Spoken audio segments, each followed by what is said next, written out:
Excitement गेले माझी खरं तर. तुला भीती वाटते? मला भीती वाटते. लहानपणापासून एक स्वप्न बघितलंय, म्हणजे आपल्याला परीची गोष्ट सांगतात की अशी अशी एक परी होती आणि ती एवढे वर्ष फक्त पाठमोरीच होती, आज ती टर्न करणार आहे फक्त. ओ जेव्हा कुणालने मला विचारलं होतं लग्नासाठी वगैरे आणि मी त्याला सांगत होते की मला नाही नको, मला आता सगळ्या गोष्टींमध्ये नाही पडायचं किंवा कमिटमेंट नको आहे किंवा नको आहे या सगळ्या गोष्टी, तो एकटाच होता जो पॉझिटिव्ह होता. त्याच्यानंतर मी घरी सुद्धा जेव्हा सांगण्याचा प्रयत्न केला, मला भीती वाटत होती आई बाबांना कसं सांगू, मला नाही कन्व्हिन्स करायचं आई बाबांना, पण हा एकटाच पॉझिटिव्ह. मी तिला नेहमी सांगतो की तुम्ही एखाद्या गोष्टीबद्दल जर पॉझिटिव्ह राहाल तर ती गोष्ट मिळतेच तुम्हाला. मी नेहमी सांगतो तिला. आणि आम्ही रात्री 2-2, 3-3 वाजता गप्पा मारत बसायचो आणि एकदा आम्ही गणपतीच्या समोर होतो आणि हा असं म्हणाला की यार सांग ना गणपतीला की तुला तुझं प्रेम आहे किंवा आपल्याला लग्न करायचंय तर असं. तर मी बोलले की नाही नको नको. तो मला एकदा तर बोल. मग मी असं फक्त म्हटलं बाप्पाकडे असं की जर काही छान होणारं असेल तर प्लीज ह्या गोष्टी पुढे जाऊ देत, म्हणजे आम्हाला आमचं लग्न होऊ देत असं. आणि ते फक्त मी असं सहज बोलले कारण हा जास्त इरिटेट करत होता तेव्हा मला. हो, आणि ते बोलल्यानंतर हा असा खुश होत होता जसं की आता काय सेटिंग लागलीच माझी, असं मला खुश झाला होता. अरे माझी So सेटिंग हा होती. एकटाच एवढा पॉझिटिव्ह होता आणि आमच्या ह्या रिलेशन मध्ये मी बघितलं की तो पॉझिटिव्ह असल्यामुळेच गोष्टी पुढे आल्यात आणि त्यामुळे सगळ्या गोष्टी इथपर्यंत येऊन पोहोचल्या. मला असं खूप आधी असं वाटायचं की असं एखादा मुलगा आपल्या आयुष्यात असणं जो आपल्यावरती खूप प्रेम करेल, पण आपण बघतो की आजूबाजूला सगळेजण एकमेकांना आय लव्ह यू म्हणत असतात. सो कुणालने मला सगळ्यात पहिलं असं सांगितलं होतं की माझं तुझ्यावरती प्रचंड प्रेम आहे. आणि मराठीमध्ये असं सांगितल्यानंतर त्या वाक्याची जी एक वेगळी फिलिंग आहे ना, ती मला असं की असं पण कोणीतरी सांगू शकतं की ऐक माझं तुझ्यावरती प्रचंड प्रेम आहे. आणि मी सगळ्यांना सांगेन की सगळ्यांना असंच बोलावं की माझं तुझ्यावरती प्रचंड प्रेम आहे. कारण ते वाक्य जेव्हा मी त्याच्या तोंडून ऐकलं तेव्हा मला असं आलं की त्याची इंटेन्सिटी कळते. खूप मला असं जास्त वाटतं होती सगळेच जण आय लव्ह यू पटकन सॉरी बोलतात, सॉरीची पण तेवढी व्हॅल्यू राहिली नाही आणि आय लव्ह यू ची तर नाहीच राहिली. आणि अजूनही तो मला तसंच सांगतो. तो कधी आय लव्ह यू म्हणत नाही, तो नेहमी हेच म्हणतो की माझं तुझ्यावरती प्रचंड प्रेम आहे. आयडिया तो मैंने पहिले दिन ही दे दी. नाही मला माहित होतं की त्याला मी एक तर आवडते. पहिली गोष्ट मी सांगतो हां की मी तिला भेटायला गेलो होतो ह्याच गोष्टीसाठी की मला आयुष्यात कधीच रिग्रेट फील करायचं नव्हतं. माझ्या आयुष्यात मी काही गोष्टींचे निर्णय घेत होतो, पण मला असं खात होतं की एक खंत होती की तिच्याशी बोललं पाहिजे. मी झी मराठीचं अवॉर्ड फंक्शनचा रेड कार्पेट होस्ट करत होते आणि तिथे त्याला अवॉर्ड मिळाला होता म्हणून तो आला होता. तो असा मला दिसला आणि आमचं आधी नॉर्मल बोलणं व्हायचं इंस्टाग्रामवरती, असं काही नाही. तर तो दिसला तर मला असं आलं की अरे ह्याच्याशी बोललं पाहिजे, एवढ्यात हा गायब झाला.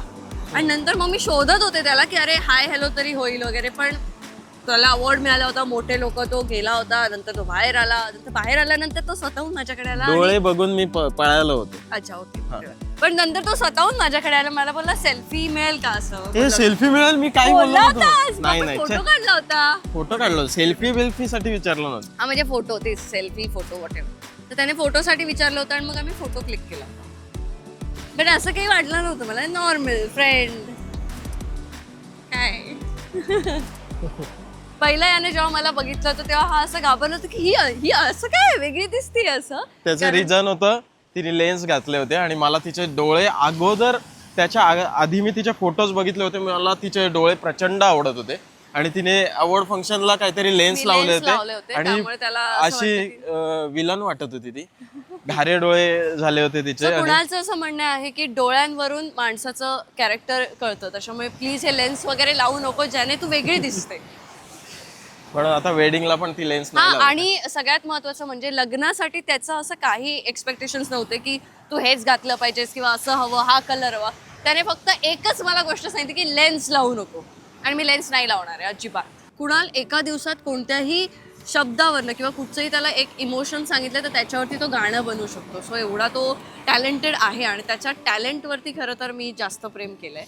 आणि त्याच्यानंतर मी त्याला व्यक्ती म्हणून परखलंय. सो मी खूप वेळ घेतला होता त्याला हो म्हणायला, त्याचं कारण हेच होतं. पण त्याच्या टॅलेंटवरती माझं जास्त प्रेम आहे.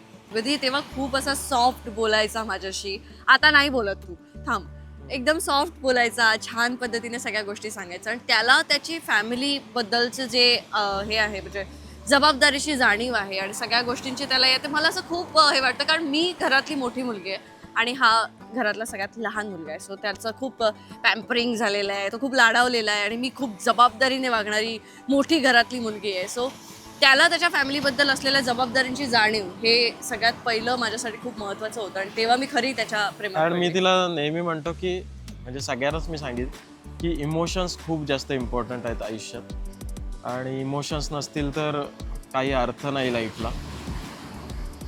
ते जास्त आपलं जुळलं कदाचित की आम्ही दोघं पण खूप इमोशनल आहोत खूप आणि जास्त.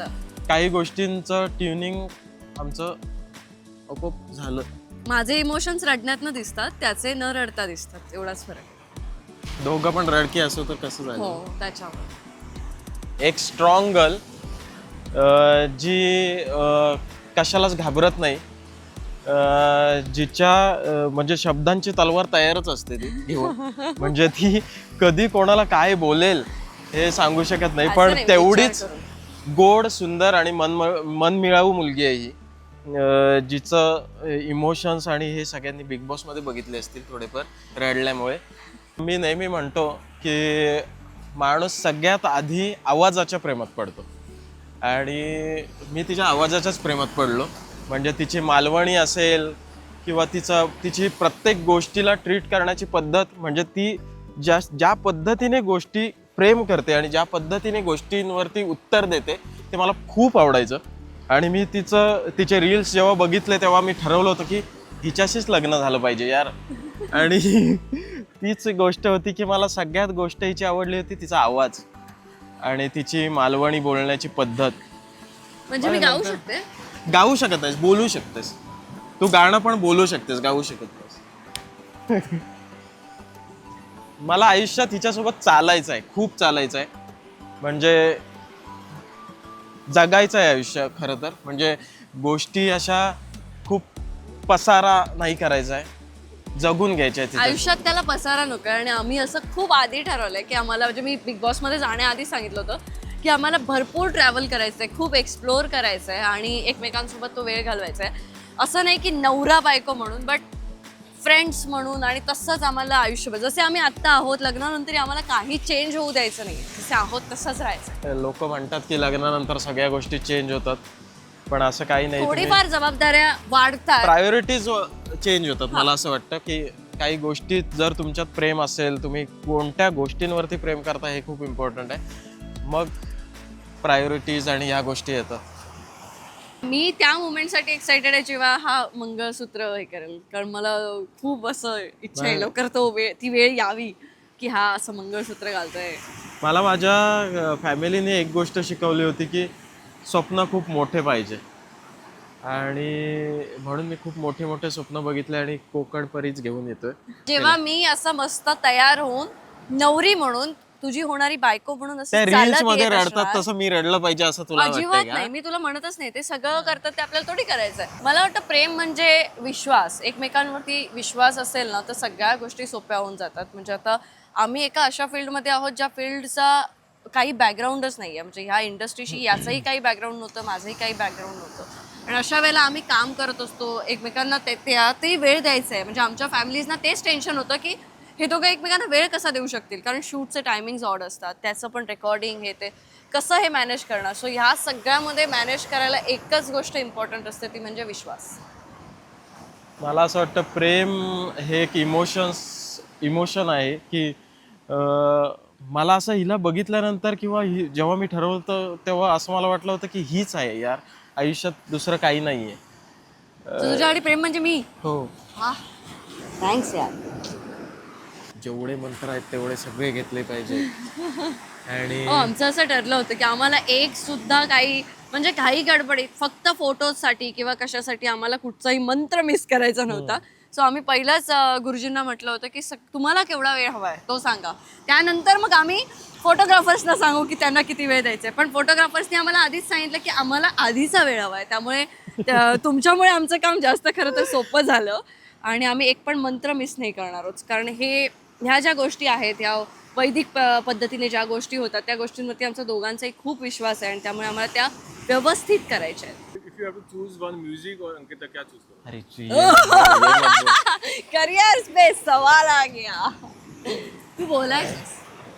माझ्या आयुष्यात मी हिला सांगितलं होतं की म्युझिक हे खूप पहिल्या लेवलला आहे, नंतर सगळ्या गोष्टी येतात. पण हळूहळू हिने सगळ्या गोष्टी व्यापून टाकल्या. म्हणजे आता खरं तर हिच्यामुळे म्युझिक होतं. म्हणजे म्युझिक केलं जातं कमर्शियली. आम्ही जेव्हा काम करतो तेव्हा म्युझिक करतो आम्ही एखादा प्रोजेक्ट आला तर, पण हिच्यामुळे म्युझिक होतं. आणि हो, कुणालने माझ्यासाठी पहिली खूप गाणी लिहिली अरे त्याने. आता वेडिंगची गाणी किती दिवसात ती केली. केली आहे, पण त्याने आधी मला सगळ्यात पहिलं असं झालं होतं की मी त्याला सांगितलं होतं की मी विचार करून सांगेन किंवा थांब मला वेळ घेऊ दे. तेव्हा पण त्याने त्या सिच्युएशन वरती एक गाणं बनवलं जे अजून कोणाला झालं. गाणं झालं त्या सिच्युएशन वरती. ते कोणी अजून ऐकलं नाही, ते माझ्याकडे आहे. त्याच्यानंतर अजून अशी त्याने 3-4 गाणी माझ्यासाठी बनवली होती. त्याच्यामुळे तो असं सिच्युएशन काही असेल किंवा काय, त्याच्यामुळे बरं आहे, तुला सॅड सॉन्ग बनवायचं असेल तर मी भांडत जाईन याच्यासोबत, म्हणजे तू सॅड सॉंग्स बनवशील.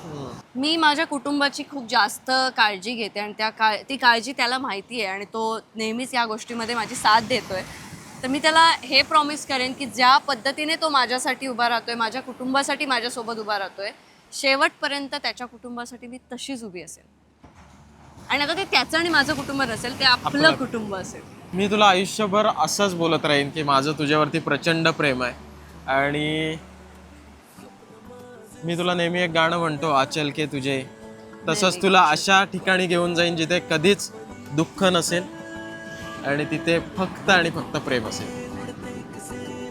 चल मारांदे यांचं चालूच राहतं, बंद चल मारांदे यांचं चालूच राहतं. चल जाऊया लगीन करूचा आमका. तुला खायचं